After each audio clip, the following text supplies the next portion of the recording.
नमस्कार. मी सुजित आंबेकर लोकवृत्तमध्ये आपलं स्वागत करतो.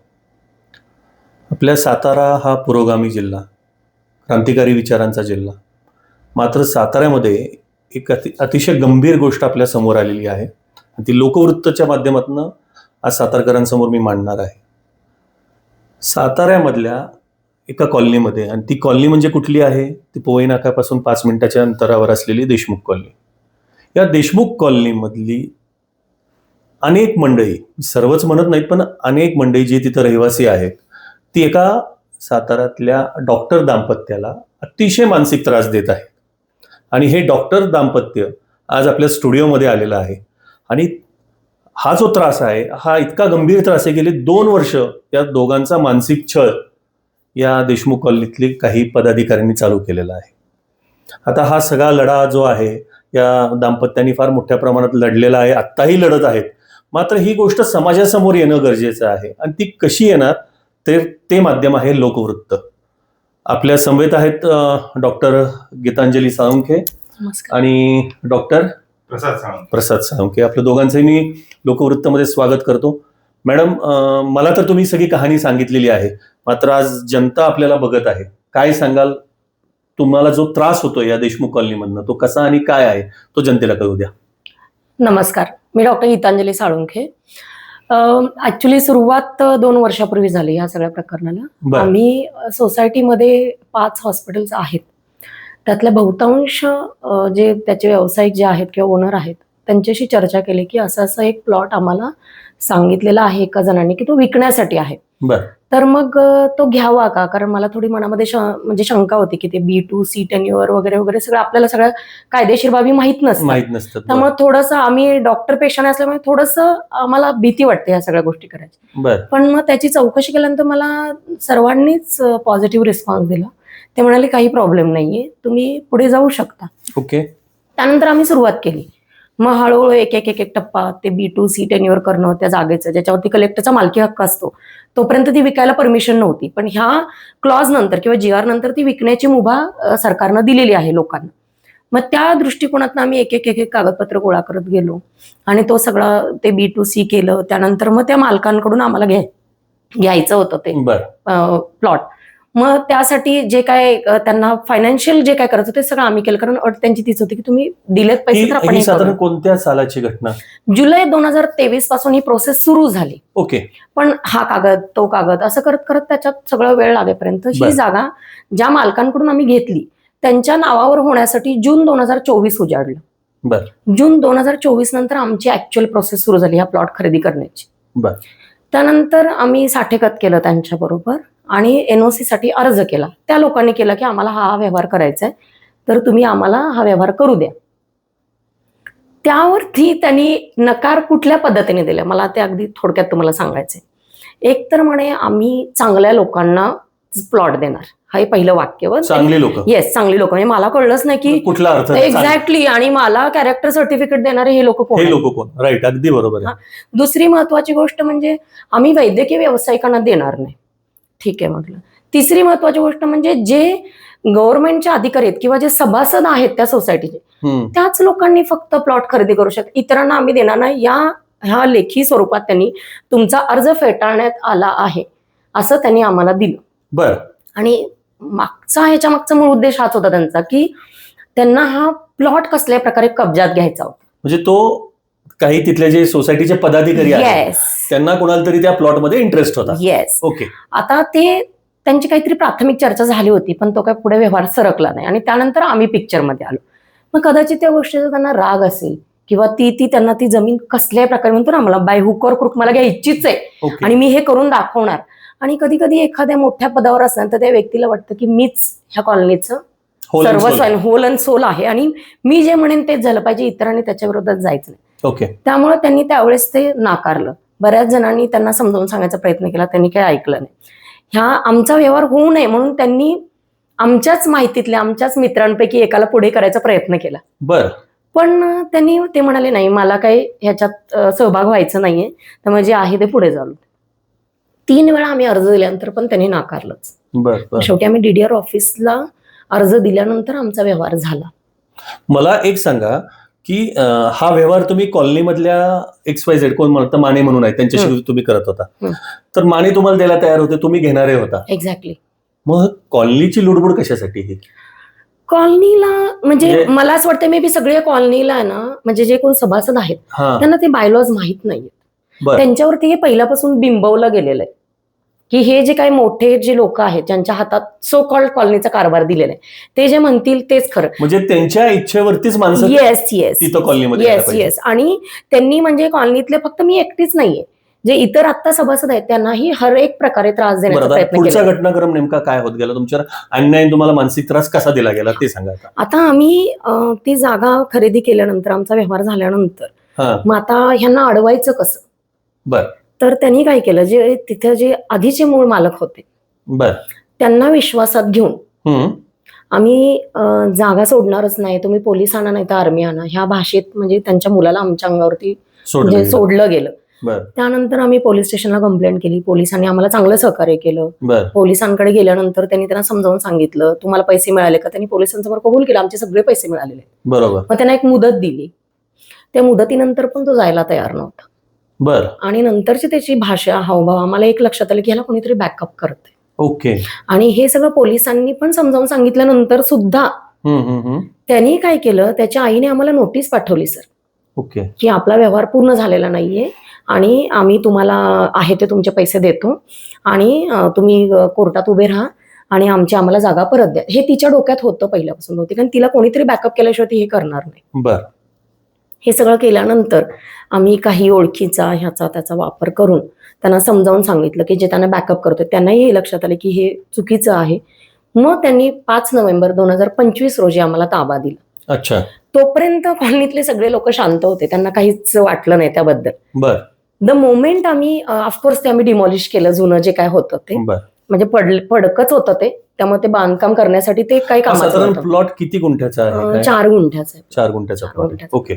मग त्यांनी आम्ही ते डिमॉलिश केल्यानंतर आता ह्या प्लॉट तुम्ही घेताना म्हणजे त्यांच्याशी असं काही बोलणं झालं होतं की तुम्हाला तिथं घर करायचं हॉस्पिटल करायचं असं काही बोलणं झालं होतं? माझं पहिल्यापासून आमचं हेच होतं की आम्हाला हॉस्पिटल कम घर करायचं. दोन्ही. बरेचसे साताऱ्यामधले असे डॉक्टर्स आहेत की जे खाली हॉस्पिटल आहेत आणि त्यांची घरं वरती आहेत. एक्झॅक्टली. त्याच पद्धतीचं तुम्हाला ते करायचं होतं आणि हे तुम्ही त्यांना म्हणजे ज्यांच्याकडनं खरेदी केली त्यांना सांगितलं होतं? हो. अगदी सुरुवातीपासून आमचा स्टँड हाच होता की आम्हाला इथं हॉस्पिटल करायचंय आणि वरती घर करायचंय.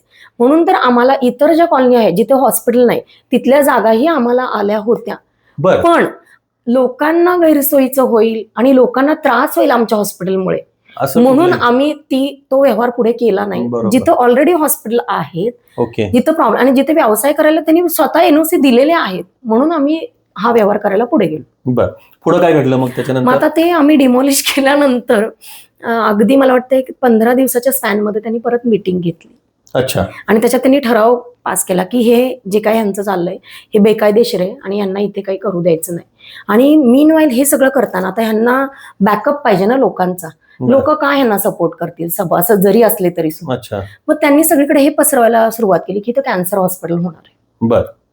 आता ह्यातल्या कोणीच ह्याची चौकशी केली नाही की मी स्वतः DNB मेडिसिन आहे आणि माझे पती हे रेडिओलॉजिस्ट आहेत, म्हणजे सोनोग्राफी तज्ञ आहेत. तर ह्याच्यात कुठंच कॅन्सरचा काही संबंध येत नाही. तरीही आमची एवढी बनवी लोकांना भीती आहे आमच्याबद्दल. आणि त्या भीतीपोटी लोक जीवाच्या आकांताने विरोध करतात आणि ह्या लोकांबरोबर उभे आहेत असं माझं मत. सातारकर किती मोठा गैरसमज पसरवला जातोय की कॅन्सर हॉस्पिटल इथं होणार आहे आणि हे डॉक्टरांच्यामुळे इथं कॅन्सरची रुग्ण येणार आहेत. खरं तर कॅन्सर डॉक्टर साहेब कॅन्सर हा काय कॉन्टेजियस नाहीये माझ्या माहितीप्रमाणे. आणि जरी उद्या तुम्ही कॅन्सर हॉस्पिटल तुम्ही काढणार नाहीये हे तुम्ही आधीही बोलला आहात, पण लोकांना हे भीती पसरवण्याचं काम हे भयानक आहे. त्याच्याबद्दल काय सांगाल तुम्ही? मुळात कॅन्सर बद्दल जी ह्या आजाराबद्दल नाहक भीती निर्माण करण्याचा हा एक प्रयत्न आहे. कॅन्सर हा टोटली नॉन कॉन्टेजियस डिझीज आहे. म्हणजे एखादं कोविड सारखं इन्फेक्शन असेल की जे स्पर्शाने किंवा हवेतनं पसरतं, तसं कॅन्सर पसरत नाही. पण कॅन्सर बद्दल मुळातच समाजामध्ये जी एक भीती आहे किंवा गैरसमज आहे तो वाढवण्याचं काम आणि त्याच्या माध्यमातून आम्हाला कसा विरोध होईल आणि त्यांच्या बाजूने लोक कशी वळतील आणि त्यांचं जे चुकीचं मत आहे आमच्याबद्दल तर ते अजून कसं स्ट्रॉंग करता येईल ह्याचा वापर ह्या आजाराचा म्हणजे कॅन्सरचा उपयोग करून त्यांनी बेमालूमपणे केला. खरं तर मी पुढचं म्हणेन, म्हणजे मला डॉक्टर तुम्हाला थांबवावं वाटतं, अगदी कॅन्सर हॉस्पिटल असेल तरी ते साताऱ्यातल्या जे कॅन्सर रुग्ण असेल त्याची सेवा हे डॉक्टर दाम्पत्याने केली असते. खरं तर हे करणार नाहीयेत कॅन्सर हॉस्पिटल, परंतु कॅन्सरची भीती ही पसरवणं ही हाही मोठा गुन्हा आहे की एखादं जर हॉस्पिटल उभं राहतंय, त्यातनं रुग्णांची सेवा होणार आहे. समजा उद्या यांनी कॅन्सर हॉस्पिटल जरी चालू केलं तर त्यात वाईट काय आहे? अनेक गरीब रुग्ण असं आज आपण बघतो, कॅन्सरचे रुग्ण रस्त्यावर पडलेले असतात, त्यांना ट्रीटमेंट मिळत नाही. पण हे जर ट्रीटमेंट द्यायला तयार असतील तर वाईट काय? परंतु अशी भीती पसरवायची आणि एखाद्या चांगल्या डॉक्टर दाम्पत्याला त्रास देण्याचं काम साताऱ्यातल्या सुशिक्षित लोक जी देशमुख कॉलनीमध्ये राहतात, अनेकांना माहिती आहे कोण कोण या देशमुख कॉलनीमध्ये राहतं, ती लोक आज या डॉक्टर दाम्पत्याला त्रास देत आहेत. मी मॅडम तुम्हाला एक आणखीन महत्वाचा एक प्रश्न विचारीन की तुम्ही ज्यावेळेस डिमॉलिश करताना परवानगी लागते, तुमचा प्लॅन लागतो. एखादी जर जागा घेतल्यावरती आपण लिगल प्रोसिजर फॉलो करतो, तर सातारा नगरपालिकेमध्ये तुम्ही तुमची परवानगी घेतली आहे का ते कळून दे जनताला. नक्कीच सर, आम्ही आतापर्यंत जे काही व्यवहार केलेत त्याच्या सगळ्या रीतसर परवानग्या घेतल्यात. आम्ही जी काही गोष्ट केली ती कुणापासून कधीच लपवलेली नाहीत. माझ्याकडे सगळे रीतसर कागदपत्र आहेत. मला वाईट या गोष्टीचं वाटतंय की ती जागा मी विकत घेतली, कलेक्टरचा जो मालकी हक्क होता ते काढण्यासाठी मी चलन भरलं, त्याशिवाय व्यवहारच झाला नसता. बी टेन्युअर काढून घेतलं तुम्ही. Exactly sir. आणि जर मी बे टेन्युअर काढलं नसतं आणि जर कलेक्टर मालकी असते तर आता मी आणि माझे मिस्टर आम्ही दोघेही जेलमध्ये असतो. अगदी बरोबर आहे. कारण हा कायद्यानं गुन्हा आहे. बी टेन्युअर असताना जर मी त्या जागेचा व्यवहार केला असता तर तो गुन्हा आहे आणि त्याच्यासाठी मला शिक्षा व्हायलाच पाहिजे. म्हणजे मी याच्यात कुठंच नाहीये आणि मला वाईट या गोष्टीचं अजूनही वाटतंय की मी तिथं हॉस्पिटल काढणार आहे, मी काही म्हणजे दारूचा व्यवसाय नाही करणार आहे तिथं, अगदी अगदी किंवा इलिगल. आणि मी कायदेशीर नगरपालिकेमधून परमिशन घेतलेली आणि नगरपालिकेला जर माझे कागदपत्र क्लिअर असतील तर नगरपालिका मला का अडवेल? त्यांचं काम आहे. सगळ्या कागदपत्रांची जर पूर्तता असेल तर नागरिकांना परवानगी देणं हे त्यांचं काम आहे, ते त्यांचं काम करतायत. मग त्यामध्ये मी नगरपालिकेला काय इन्फ्लुएन्स करू आणि ते लोक काय इन्फ्लुएन्स देतील? मी डॉक्टर आहे ते सोडून मी काय लोकांना धमकावायची कामं करत नाहीये की माझी कामं करून द्या म्हणून. इतका गंभीर विषय आहे आपल्या साताऱ्यासारख्या ठिकाणी. देणारे घेणारे यांचा व्यवहार झालेला आहे, विकणाऱ्यांनी विकलेला आहे, घेणाऱ्यांनी घेतलेला आहे. व्यवहार होऊन आर्थिक व्यवहार क्लिअर आहे, त्याच्यामध्ये कुठेही अडचण नाही. मात्र जे आजूबाजूची लोक आहेत, आपण मधल्या काळामध्ये मुंबईमध्येही बघितलं, एका पांढऱ्या लाईनमुळे वाद वाढला होता. इथं तर स्वतःची जागा असून आसपासची लोक या डॉक्टर दाम्पत्याला त्रास देत आहेत. मॅडम, मला असं वाटतं की जोपर्यंत आपल्याला न्याय मिळणार नाही तोपर्यंत लोकवृत्त ह्या संपूर्ण गोष्टीचा पाठपुरावा आपल्याशी करतच राहणार आहे. शेवटचं मी म्हणेन की हा जो लढा आहे हा आपण कुठपर्यंत कसा चालू ठेवणार, आता लढायची परिस्थिती काय ही सातारकरांना कळून द्या. मला असंच वाटतं की देशमुख कॉलनीतल्या काही लोकांचा हा प्लॅन आहे की ह्या सगळ्या जागांवरती कब्जा करायचा, लोकांना एवढा त्रास द्यायचा की शेवटी कंटाळून ते काहीतरी काहीतरी टोकाचा निर्णय घेतील आणि ते सोडून जातील आणि तिथं काहीतरी वेगळे व्यवसाय करण्याचा ह्यांचा उद्देश आहे. कारण हेच मालक आहेत, हेच बायलॉज करणार आणि हेच सगळ्यांना धमकावणार आणि हेच करणार काय करायचं ते. मला आणखीन तुम्हाला असं विचारायचं, इथं तर 5 हॉस्पिटल्स आहेत माझ्या माहितीप्रमाणे. मी आता नाव घेऊन सांगतो. बर्गेंचं हॉस्पिटल आहे, खाडेंचं हॉस्पिटल आहे, पवारांचं हॉस्पिटल आहे, चौधरींचं हॉस्पिटल आहे, आता जठार डायग्नोस्टिक आय थिंक सो रिसेंटलीच चालू झालेलं आहे. अशी 5 हॉस्पिटल जर या देशमुख कॉलनीमध्ये असतील तर डॉक्टर साळुंखे यांना विरोध होणं म्हणजे हा न समजण्यासारखीच गोष्ट आहे की ह्यांना हॉस्पिटल स्वतःची जागा ह्यांनी घेतलेली आहे तरी सुद्धा उभारून दिलं जात नाही. हा गंभीर विषय आहे. कमर्शियल एस्टॅब्लिशमेंट आहेत तिथं ती रेसिडेन्शियल कॉलनी अशी राहिलेलीच नाहीये. कारण बेसिकली ही रेसिडेन्शियल कॉलनी राहिलेलीच नाहीये आणि मी माझ्या लहानपणापासून बघतोय की तिथं ऑलरेडी हॉस्पिटल्स आहेत. नाही सर, त्यांनी रितसर व्यवसायाचे परवाने दिलेले आहेत आणि आता ते कोर्टात असं लिहून देत आहेत की आमच्या परवानगीशिवाय व्यवसाय करतायत. मग मी काय म्हणते, तुमच्या परवानगीशिवाय व्यवसाय करतायत ना तर काही हरकत नाही, मी पण घराचंच बांधकाम करते.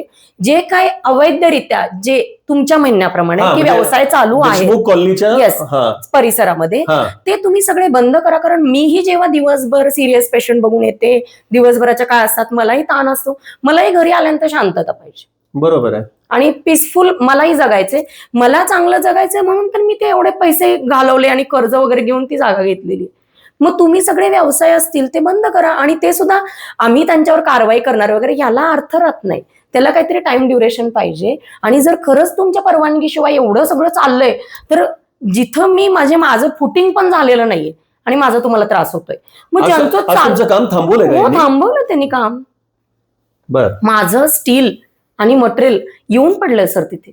म्हणजे त्यातल्या काही लोकांना, म्हणजे मुलांना, एस्पेशली तरुणांना, त्यांनी एवढं भडकवलं की त्यातले काही जण म्हणाले की आम्ही जाऊन जे काय असेल ते तोडफोड करतो. अरे बापरे. म्हणजे मग मला काय म्हणायचं की ती जागा माझ्या मालकीची आहे, तुम्ही नाही आत येऊ शकत गेटच्या. अतिशय गंभीर प्रकारे मी या इंटरव्ह्यूचा थोडक्यात आता शेवट करतोय की सिस्टीमनी ह्या गांभीर्यपूर्वक या घटनेकडे लक्ष देणं गरजेचं आहे. पोलीस असेल, सातारा जिल्हा प्रशासन असेल, म्हणजे कलेक्टर ऑफिस असेल, नगरपालिका असेल, टाउन प्लॅनिंगचे अधिकारी असतील, या सगळ्यांनी ह्या प्रकरणाबाबतीत गांभीर्याने दखल देणं गरजेचं आहे. नाहीतर असे प्रकार जर साताऱ्यामध्ये व्हायला लागले तर माणूस साताऱ्यामध्ये राहणार नाही. आणि अशी लोक जी व्यवसाय करण्यासाठी, म्हणजे व्यवसाय म्हणण्यापेक्षा एकतर वैद्यकीय व्यवसायाला हा ईश्वर सेवा, रुग्णसेवा ही ईश्वर सेवा मानली जाते, आणि ते करतात, आणि त्याच्यापासून ही लोक अडवणूक करतात. हा अतिशय गंभीर विषय आहे. जी लोक अडवणूक करतायत ह्यांच्यावरती कायदेशीर कारवाई, रितसर कायदेशीर कारवाई होणं गरजेचं आहे. तर माझी विनंती राहील सर्व यंत्रणांनी या घटनेमध्ये गांभीर्याने लक्ष देऊन संबंधितांवर तातडीनं कारवाई व्हावी. आणि आज मी या इंटरव्ह्यूचा आत्तापुरता हा शेवट असेल, परंतु जोपर्यंत या डॉक्टर दाम्पत्याला न्याय मिळत नाही तोपर्यंत लोकवृत्त हे या डॉक्टर दाम्पत्याच्या पूर्णपणे पाठीशी राहील, एवढी मी ग्वाही देतो. आणि आपण इथं आला, आपली भूमिका मांडली, आपलं गाऱ्हाणं समाजासमोर मांडलं, त्याबद्दल मी आपले आभार मानतो. Thank you sir. थँक्यू.